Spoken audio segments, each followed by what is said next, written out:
दरिया पुल हुए गायब।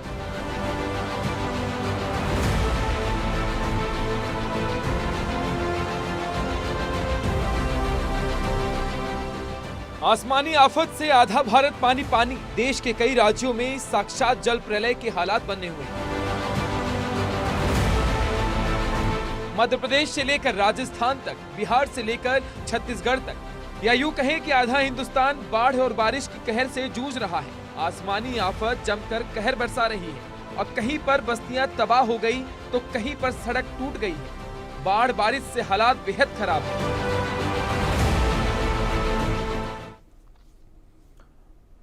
बात करेंगे बादल की विनाश लीला को लेकर, जहां दिल्ली के निचले इलाकों में फिलहाल कैसा हाल है। आइए आपको दिखाते हैं संवाददाता आरजू सेठ की रिपोर्ट में।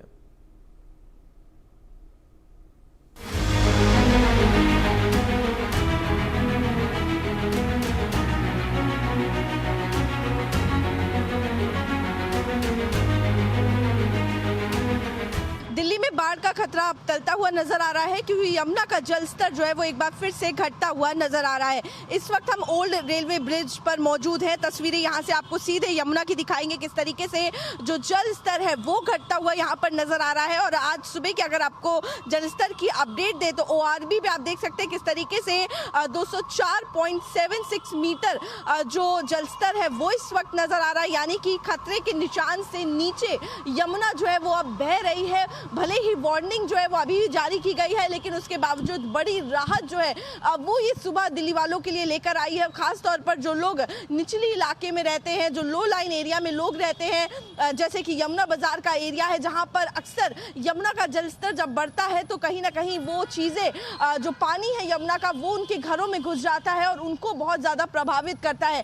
और इस वक्त अगर हम आपको तस्वीरें दिखाएं तो आप देख सकते हैं किस तरीके से कहीं ना कहीं जो बहाव था यमुना का कल वो भी घटता हुआ नजर आ रहा है और यहाँ पर जलस्तर जो है वो भी घटता हुआ नजर आ रहा है। कल सीएम रेखा गुप्ता खुद जो प्रभावित एरिया थे जहाँ पर यमुना का पानी पहुंच गया था वहां गई थी और कहीं ना कहीं उन्होंने इंस्पेक्शन किया था और वहीं उन्होंने ये एश्योरेंस भी दिया था कि आने वाले कुछ घंटों में पानी जो है वो घटता हुआ नजर आएगा और वो तस्वीरें जो है वो यहाँ पर निकल के सामने आ रही। वहीं आपको एक और तस्वीर दिखाएंगे, ये देखिए किस तरीके से जो रेत है वो यहाँ पर नजर आ रही है और इससे आइडिया लगाया जा सकता है कि किस तरीके से पानी जो है वो कल तक बढ़ता हुआ नजर आ रहा था। ये पानी बिल्कुल जहां पर हम मौजूद है यहां तक पहुंच गया था, लेकिन अब पानी जो है वो पीछे तरफ बढ़ गया है, यानी कि पानी जो है यमुना का वो घट गया है, जिसके कारण यहाँ पर सिर्फ रेत ही रेत जो है वो रह गई है। तो खास बहुत बड़ी राहत जो है वो कहीं ना कहीं दिल्ली वालों के लिए है, जिस तरीके से यमुना का जलस्तर जो है वो घटता हुआ नजर आ रहा है और इसके कारण जो खौफ जो लोगों में था, जो लो लाइन में एरिया में जो लोग रहते हैं, जो उनको डर था बाढ़ का, कहीं ना कहीं वो अब टलता हुआ नजर आ रहा है और एक बहुत बड़ी राहत जो है वो उनको मिलती हुई नजर आ रही है।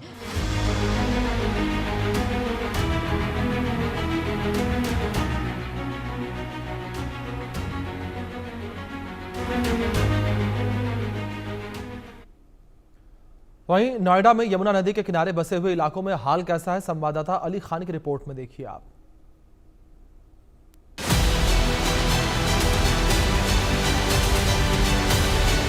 यमुना का जलस्तर लगातार बढ़ रहा है। आपको बता दें यमुना खतरे के निशान से ऊपर बह रही है, जिसको लेके जिला प्रशासन अलर्ट मोड में नजर आ रहा है। आपको बता दें कि हरियाणा के हथनीकुंड बैराज से 1,78,000 क्यूसेक पानी छोड़ा गया है, जिसकी वजह से यमुना का जलस्तर लगातार बढ़ रहा है। इसको लेकर प्रशासन अलर्ट मोड में है। जिला अधिकारी मेधा रूपम ने भी इसको लेकर बैठक की है और इसको लेकर सिर्फ पुलिस कमिश्नर लक्ष्मी सिंह ने भी बैठकें की हैं, जिसमें पुलिस के आला अधिकारी और जिला प्रशासन के अधिकारियों को निर्देश दिए गए हैं कि वो इसको लेकर सतर्कता बरतें। जिस गांव में बाढ़ आने का खतरा है वहां से लोगों को हटाया जा रहा है। पुलिस और प्रशासन अलर्ट मोड में नजर आ रहा है और सिंचाई विभाग के अधिकारियों को ग्राउंड जीरो पर रहकर निर्देशित किया गया है कि वो बिल्कुल, आप मेरे पीछे देख सकते हैं, हम इस समय यमुना के तट पे मौजूद हैं, जहां पे आप पानी का फ्लो देख सकते हैं कि काफी बढ़ा हुआ है। इसको लेके आसपास रह रहे लोगों को भी यहाँ से खाली कराया जा रहा है और आगे बाढ़ और बचाव के राहत के कार्यों के लिए भी पुलिस कमिश्नर लक्ष्मी सिंह और जिलाधिकारी समीक्षा बैठकें कर रही हैं।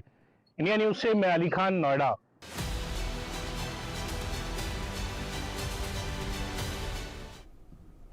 गाजियाबाद में हिंडन नदी का जलस्तर बढ़ा हुआ है। गाजियाबाद से संतोष चौहान की खास रिपोर्ट में देखिए आप।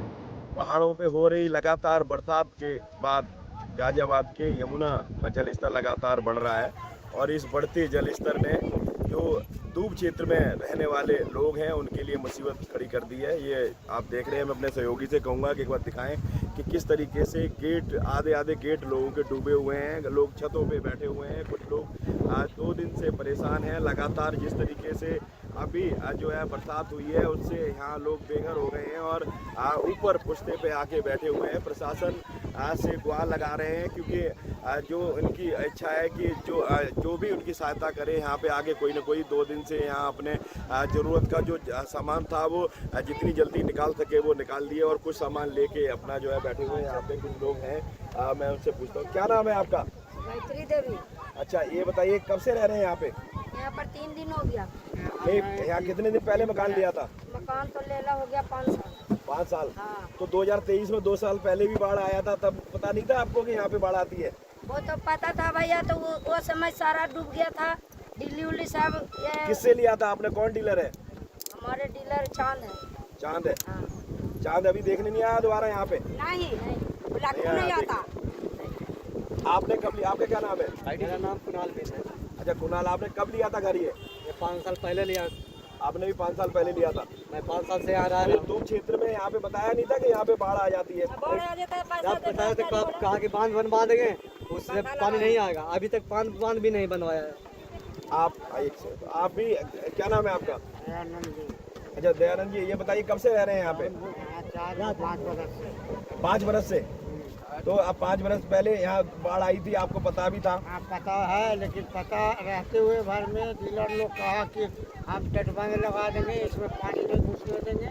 इस वजह से हम लोग जमीन खरीद के। क्या रेट खरीदे थे? हम लोग 9,000 के गज। हाँ। पूरे पैसे हो गए? हाँ। रजिस्ट्री हो गई है? आपका क्या नाम है? अच्छा, आपने कब लिया है प्लॉट? 5 साल हो गया रजिस्ट्री के। अच्छा। हाँ, 5 साल से डीलर कह रहा है कि बंधा दे देंगे, लाइट दे देंगे।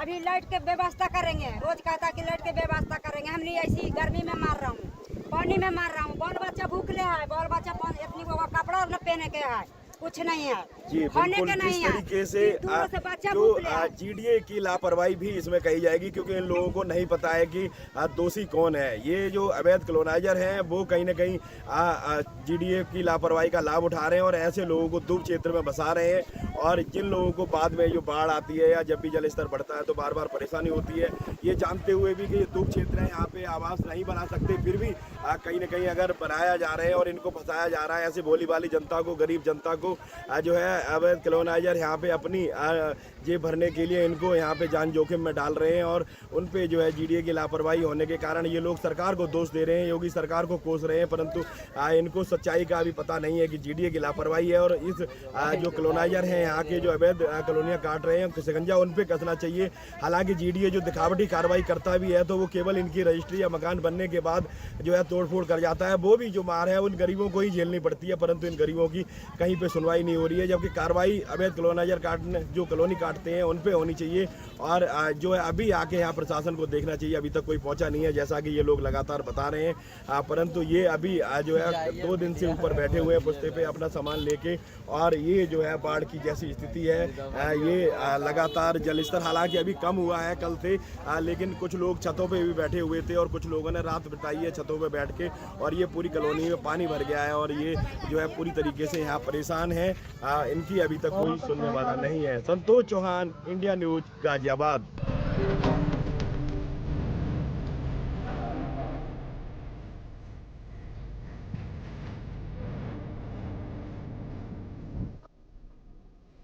मथुरा में बारिश के बाद हालात कैसे हैं, आप संवाददाता वीर नारायण शर्मा की रिपोर्ट में देखिए।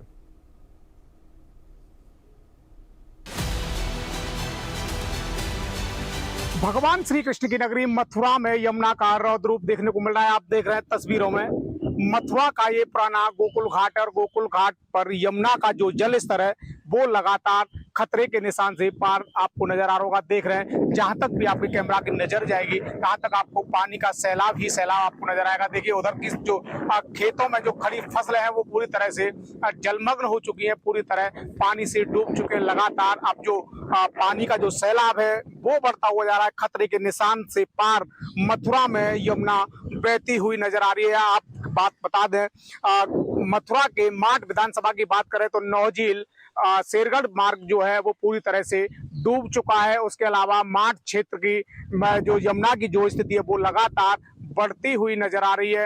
अब ये जो गोकुल का जो एरिया है वो पूरी तरह से यहाँ डूबता हुआ नजर आ रहा है। आप देखेंगे तस्वीरों में जहां तक भी आपके कैमरा पर नजर जाएगी पूरी तरह से पानी का सैलाब ही यहाँ नजर आएगा और तेज बहाव के साथ ये जो पानी है वो लगातार बढ़ता हुआ नजर आ रहा है। और आशंका प्रशासन की ओर से ये व्यक्त की गई है कि अब और लगातार जो हथनी कुंड से पानी है वो छोड़ा जाएगा। इसके बाद से और भी हालात बेकाबू हो सकते हैं, क्योंकि 8 से 10 जो गांव हैं वो पूरी तरह से प्रभावित हो चुके हैं। लगातार पानी का जो सैलाब है वो यहाँ आपको लगातार बढ़ता हुआ दिखाई दे रहा होगा। आप देख रहे हैं यहाँ जो लोग हैं वो आचमन और स्नान करने से कतरा रहे हैं, क्योंकि ये प्राचीन घाट गोकुल का सबसे पुराना घाट माना जाता है और यहाँ देश और दुनिया से जो श्रद्धालु भक्त हैं वो दर्शन पूजन और आचमन के लिए पहुंचते हैं। लेकिन यमुना का बढ़ता हुआ जल स्तर अब लोगों को असमंजस की स्थिति में डाल रहा है, क्योंकि लगातार जो लोग हैं वो यहाँ आचमन के लिए पहुंचते हैं। आपको कहीं भी आचमन करते हुए नजर नहीं आ रहे, क्योंकि मथुरा में जो यमुना का जो जल स्तर है वो लगातार आपको बढ़ता हुआ दिखाई दे रहा है। चाहे वो विश्राम घाट की बात करें, चाहे आप गोकुल पुराने गोकुल के जो घाट हैं वो पूरी तरह से डूबते हुए नजर आ रहे हैं। अब देखना यही होगा कि प्रशासन स्तर से जो आबादी क्षेत्र हैं जिनमें यमुना का जल प्रवेश कर चुका है उन्हें कैसे बचा पाएगा भी, या फिर लोगों को यहाँ से पलायन करने के लिए मजबूर होना पड़ेगा। क्योंकि जिस तरीके से मथुरा के डीएम चंद्र प्रकाश लगातार बाढ़ प्रभावित क्षेत्रों का निरीक्षण कर रहे हैं और लोगों को इसके लिए जागरूक भी किया जा रहा है, लेकिन जिस तरीके से यमुना का जल स्तर लगातार बढ़ता हुआ नजर आ रहा है उससे कहीं ना कहीं आबादी क्षेत्र में बसे लोगों की चिंता बढ़ती हुई नजर आ रही है। Veer Narayan Sharma, India news, Mathura.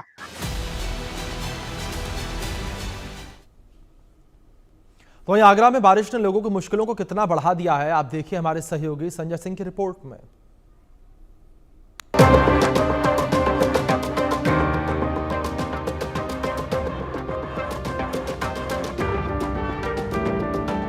नगरी आगरा में यमुना की बात की जाए या फिर चंबल की, दोनों ही अपने रौद्र रूप में आ गए हैं। 495 पर यमुना बह रही है तो 114 पर चंबल भी अपने रौद्र रूप पर है। कई सारे गांव ऐसे हैं जहां पानी घुस गया है, जिसको लेकर उन गांव वालों को वहां से विस्थापित किया गया, नहीं हटाया गया है और ऊंचे स्थान पर जो कैंप बनाए गए हैं वहां ले जाया गया है। जिस प्रकार से आपको बता दें कि प्रशासन पूरी तरह से अलर्ट मोड पर दिखाई दे रहा है। 8 बाढ़ चौकियां बना दी गई हैं। और यमुना की बात की जाए तो यमुना के जो तलेटी के गाँव है वहां भी अलर्ट जारी कर दिया गया है और लोगों को हिदायत दे दी गई है कि वहां से स्थान छोड़कर अलग दूसरे ऊंचे स्थान पर पहुंचे, क्योंकि जिस प्रकार से लगातार यमुना का रौद्र रूप बढ़ रहा है, बैराज से पानी छोड़ा जा रहा है, तो कहीं ना कहीं यमुना की जो स्थिति है और भयावह होने वाली है। जिस प्रकार से यमुना आप देख सकते हैं कि लबालब यमुना बह रही है, अपने विकराल रूप में कहीं ना कहीं आए उससे पहले जिस प्रकार से प्रशासन ने पूरी तैयारी कर ली है, क्योंकि इस प्रकार से पहले भी यमुना का जो रौद्र रूप देखा गया था उसको लेकर कहीं ना कहीं पहले से ही प्रशासन मुस्तैद है। साथ ही आपको चंबल की बात की जाए, चंबल के कई सारे गाँव ऐसे हैं जो संपर्क मार्ग टूट गए थे, उसको लेकर कहीं ना कहीं स्टीमर भी वहां चलाया गया। 8 बार चौकियां बनाई गई हैं। लगातार जिलाधिकारी आगरा अरविंद मलप्पा इन बाढ़ चौकियों को निरीक्षण कर रहे हैं, उन गाँव का निरीक्षण कर रहे हैं। साथ ही आपको बता दें तो तलेटी के गाँव है वहां भी लगातार अधिकारी लगा दिए गए हैं और वहां भी लोगों को हिदायत दी जा रही है। जिस प्रकार से देख सकते हैं तो यमुना इस समय पूरी तरह से लबालब आपको दिखाई दे रही होगी, लबालब यमुना बह रही है। यमुना का जो विकराल रूप है वो और देख जा सकता है, जिस प्रकार से लगातार जो बैराज से पानी छोड़ा जा रहा है और देख सकते हैं कि घास जो है वो यमुना में बहती हुई आ रही है। कहने का इसका एक संकेत होता है कि अभी यमुना का जो जल स्तर है और बढ़ेगा, क्योंकि बैराज से जिस प्रकार से पानी छोड़ा जा रहा है उसको लेकर यमुना और अपना विकराल रूप दिखाएगी। कुछ लोग कि जिस प्रकार से यमुना रौद्र रूप में बह रही है। मैम आप कहाँ की रहने वाले हैं? यही आगरा बिलन गई देखने आए आप लोग जी, कैसा लग रहा है? अच्छा लग रहा है देखने में, व्यू अच्छा लग रहा है, लेकिन लगातार पानी बढ़ रहा है, खतरे के निशान पर भी पहुंच रही है। खतरे के निशान पे तो है थोड़ा, फिर भी अभी पानी आने में ऊपर टाइम है। अच्छा, जिस प्रकार से देख सकते हैं कि लोग भी यहाँ पहुंच रहे हैं लगातार, और यमुना के इस रौद्र रूप को देखने के लिए। जिस प्रकार से यमुना की बात की जाए तो कहीं ना कहीं जो तलेटी के गांव हो खतरे के निशान पर लेकर कहीं ना कहीं पहुंच रहे हैं, तो प्रशासन ने भी अलर्ट जारी कर दिया है, बाढ़ चौकियां बना दी गई हैं। साथ ही आपको बता दें, उनको भी साफ तौर पर कहा गया है कि जिस प्रकार से पानी बढ़ रहा है तो उनको वहां से कहीं ना कहीं दूसरे स्थान पर भेजा जा रहा है, ले जाया जा रहा है। और चंबल की बात की जाए तो चंबल 114 जो कहेंगे फीट पर बह रही है। जिस प्रकार से जो यमुना का जो लेवल है वो जिस प्रकार से बढ़ रहा है, तो कहीं ना कहीं लोगों को खतरे की बात भी इसमें कहीं ना कहीं दिखाई दे रही है। जिस प्रकार से लगातार यहाँ पानी बढ़ रहा है, यमुना अपने रौद्र रूप में आ रही है। Sanjay Singh, India news, Agra.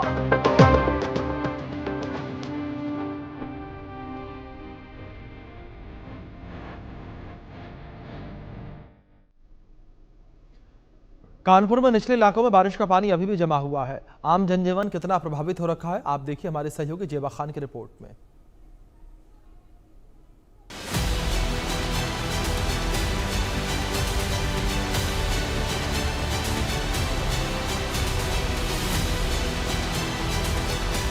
बात करते हैं कानपुर शहर के गंगा नदी के जलस्तर की। आप देख सकते हैं पानी किस तरीके से गंगा नदी का ओवरफ्लो है। ये वही जगह है जो बैराज से पानी छोड़ा जाता है और शुक्लागंज की तरफ जब बहता है तो यहीं से डिस्चार्ज होता है। लाखों क्यूसेक पानी जो है हर सेकंड छोड़ा जा रहा है बैराज की तरफ से।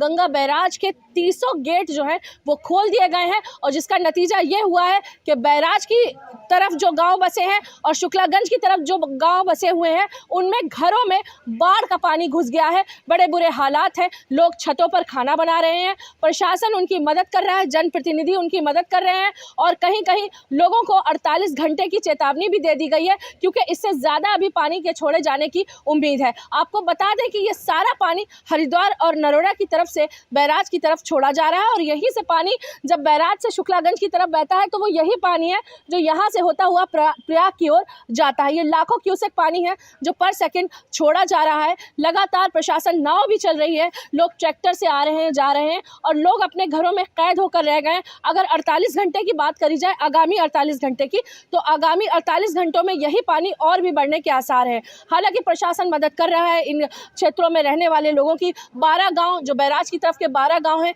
वो पूरी तरीके से बाढ़ की चपेट में आ गए हैं। शुक्लागंज की तरफ जो गाँव है तकरीबन 6 से 7 गाँव इधर हैं, वो भी पूरी तरीके से बाढ़ की चपेट में आ गए हैं। और प्रशासन जो है, सिंचाई विभाग है, पल पल जो है जल केंद्र नजर रखे हुए हैं। पानी जो है वो 114 के करीब पहुंच गया है, चेतावनी बिंदु के करीब पहुंच गया है। यहीं से जो है चेतावनी बिंदु नापा जाता है, यही शुक्लागंज है। यहीं से पानी जो है वहां से जब छोड़ा जाता है तो वो इधर से बहता हुआ जाता है। आप देख सकते हैं पानी कितना ओवरफ्लो है। ओवरफ्लो होकर लगातार जो है लोगों के घरों की तरफ जो है वो बढ़ रहा है। लोगों के लिए बड़ी मुश्किलात के दिन है, इधर जो है बड़ी मुश्किल के दिन है। बाढ़ की बड़ी कंडीशन ख़राब है, पानी इस कदर के घुस गया है कि लोग अपने घरों में कैद होकर रह गए हैं। अब ये पानी अगर वहां से छोड़ा जाना बंद भी किया जाए तो ये पानी अभी उतरने में वक्त लगेगा, और अभी कितने दिन और लगेंगे ये कह पाना मुश्किल है। तो बात करते हैं कानपुर शहर में गंगा नदी के बढ़े हुए जलस्तर को लेकर, और हम इस वक्त कानपुर में अटल घाट पर मौजूद हैं,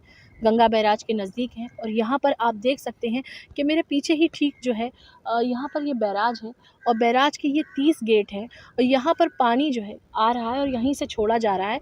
ये जो 30 गेट हैं आप देख सकते हैं, इनके जो खंभे हैं वो पूरे गेट जो हैं आधे से ज़्यादा ऊपर डूब चुके हैं। लगातार हर सेकंड लाखों क्यूसेक पानी जो है वो बैराज से छोड़ा जा रहा है, बैराज से शुक्लागंज की तरफ छोड़ा जा रहा है। लगातार पानी यहाँ से डिस्चार्ज हो रहा है, जिसके चलते जो बैराज और शुक्लागंज की कटरी के जो गांव हैं उनमें बाढ़ आ गई है। लोगों का जनजीवन जो है अस्त व्यस्त हो गया है, और बुरी तरीके से ये इलाके जो हैं प्रभावित हुए हैं। अगर बैराज की बात करें तो तकरीबन 14 से 15 गाँव जो है बैराज के हैं, और ये सब कटरी के इलाके के गाँव हैं। शुक्लागंज में भी आधा दर्जन से ऊपर गाँव हैं। और बात करते हैं कि कितने क्यूसेक लीटर पानी जो है छोड़ा गया। अगर हम आज की बात करें तो नरौरा से पानी जो है वो 1,34,584 क्यूसेक लीटर जो है हरिद्वार की तरफ छोड़ा गया है, और हरिद्वार से 1,34,000 433 क्यूसेक लीटर पानी जो है वो बैराज की तरफ छोड़ा गया है और टोटल जो डिस्चार्ज है बैराज से जो शुक्लागंज की तरफ जो डिस्चार्ज हो रहा है वो हो रहा है 4,26,507 क्यूसेक लीटर और ये चेतावनी बिंदु अब जो है क्रॉस कर चुका है। पानी जो है वो 113 सेंटीमीटर के मीटर के ऊपर जो है वो पहुंच चुका है। लगातार पानी जो है सारा सैलाब आसपास के जो कटरी के इलाके के गांव हैं वहां पर आ गया है। लोगों के घर की जो अगर हम बात करें तो लोगों के जो निकलने बैठने के रास्ते हैं, जो गांव की गलियां हैं, वो सब आधे से ऊपर जो है, कमर से आधे से ऊपर जो है वो डूब चुके हैं। लोग निकल नहीं पा रहे हैं। ऐसे में प्रशासन मदद मुहैया करा रहा है। प्रशासन लगातार जो है राहत सामग्री पहुँचा रहा है और कुछ लोग ऐसे हैं जिनके मकान पूरी तरीके से डूब गए हैं, उनको बाढ़ राहत केंद्रों में जो है ले जाया गया है और कुछ लोग ऐसे हैं जो अपने घरों की छत पर तिरपाल तान कर जो है वो रह रहे हैं, ज़िंदगी बसर कर रहे हैं, वहीं खा रहे हैं, वहीं पी रहे हैं, जो है बहरहाल बाढ़ का जो ये वक्त है ये काट रहे हैं। लोगों के जो मवेशी हैं उनको सुरक्षित स्थानों पर ले जाया गया है। लोगों की फसलें बर्बाद हो गई हैं। जो किसान है गंगा की कटरी में जो फसलें बोते हैं, जैसे लौकी, खीरा, ककड़ी, कद्दू, भिंडी वगैरह की जो फसल होती है वो बर्बाद हो गई है, पूरी तरीके से इस पानी में बह गई है। दरअसल ये पानी जो है नरौरा से हरिद्वार से बैराज और बैराज से ये शुक्लागंज की तरफ जो है प्रवाहित होता है। आप देख सकते हैं इधर से ये पानी आ रहा है और इसी तरीके से जो लहरें हैं वो उधर की तरफ जा रही हैं। वहाँ उधर सीधे आप उधर देख सकते हैं जो जहाँ पे टावर खड़ा है उधरी की तरफ जो है वो शुक्लागंज है और वहाँ पे पानी जब डिस्चार्ज होता है तो वहाँ से सीधे वो प्रयाग की तरफ जाता है। प्रयाग से बनारस और बनारस के आगे जो है गंगा नदी बंगाल की खाड़ी में समाहित हो जाती है। लेकिन जो ये पानी है सैलाब का, वो जब रास्ते में जितने भी पड़ने वाले गांव हैं उनमें हमेशा जो है ये पानी ऐसा हर बार होता है। कभी लेकिन बाढ़ कम होती है, कभी ज़्यादा, लेकिन इस बार पानी जो है बहुत ओवरफ्लो हुआ है। अभी हालांकि 48 घंटे और है, ये चेतावनी है कि शायद पानी और भी बढ़ेगा तो इससे और भी ज़्यादा जो जनजीवन है वो प्रभावित होगा। ज़िला प्रशासन को लगातार ये मालूम था कि बाढ़ का पानी जो है वो बढ़ेगा और इसी तरीके से जो गंगा कटरी के इलाके हैं वहाँ घुस जाएगा। तो इससे पहले ही ज़िला प्रशासन ने तमाम बैठकें करी, तैयारी करी, रेस्क्यू जो मॉक ड्रिल होती हैं वो चलाई। जो घाट है उनको जो है पूरी तरीके से बैरिकेडिंग लगा के बंद कर दिया गया है। लोगों को पानी के नज़दीक नहीं जाने दे रहे हैं और इस NDRF SDRF की भी टीमें तैयार करी गई हैं कि कहीं कोई मान लीजिए कोई घटना हो जाए तो उसके लिए तुरंत जो है पानी से लोगों को निकाल लिया जाए और कई स्टीमर भी लगाए गए हैं। तमाम तरीके ज़िला प्रशासन जो है कवायद कर रहा है कि किसी तरीके से बाढ़ में जो है लोगों को राहत पहुँचाई जा सके। अब ये पानी जब जल स्तर इसका कम होगा तो ये देखने वाली बात होगी कि कितने दिनों में पानी जो है सैलाब का वो जो रिहायशी इलाके हैं उनसे बाहर निकलेगा और लोग आम जिंदगी जी पाएंगे। कैमरा पर्सन सौरभ हेमंशी के साथ ज़ेबा खान, इंडिया न्यूज़, कानपुर।